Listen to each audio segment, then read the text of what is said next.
നമസ്കാരം. ഒക്ടോബർ 7 നടന്ന ആക്രമണത്തിനിടയിൽ ഹമാസ് ഭീകരർ വനിതകളെ തട്ടിക്കൊണ്ടു പോകുന്നതിന്റെ ഭീതിപ്പെടുത്തുന്ന ദൃശ്യങ്ങൾ ഇപ്പോൾ പുറത്തു വന്നിരിക്കുന്നു. 7 ഇസ്രായേൽ വനിതാ സൈനികരെയാണ് ഹമാസിന്റെ ഭീകരർ തട്ടിക്കൊണ്ടുപോയത്. ഇതിന്റെ ദൃശ്യങ്ങൾ ഹോസ്റ്റേജ് ഫാമിലീസ് ഫോറമാണ് ഇപ്പോൾ പുറത്തുവിട്ടിരിക്കുന്നത്.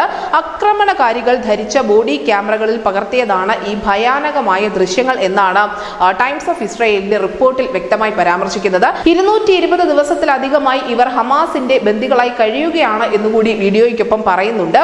കഴിഞ്ഞ 8 മാസമായി യുവതികൾക്ക് എന്താണ് സംഭവിച്ചിട്ടുണ്ടാവുക എന്ന കാര്യത്തിൽ കനത്ത ആശങ്കയും നിലനിൽക്കുന്നുണ്ട്. കൈകൾ ബന്ധിച്ച നിലയിലാണ് എല്ലാവരെയും കാണാൻ കഴിയുന്നത്.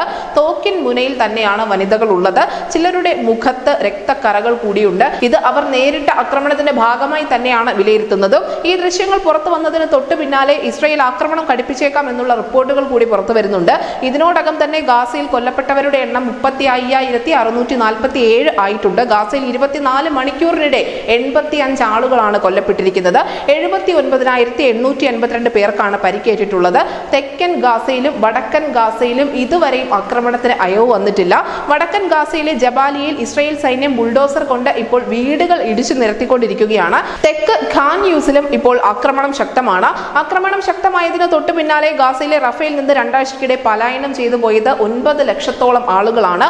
അഭയം തേടി അലയുന്നവർ ഗാസയുടെ 40% വരും എന്നാണ് ഐക്യരാഷ്ട്രസഭയുടെ കണക്കുകൾ വ്യക്തമാക്കുന്നത്. News desk Malayalam.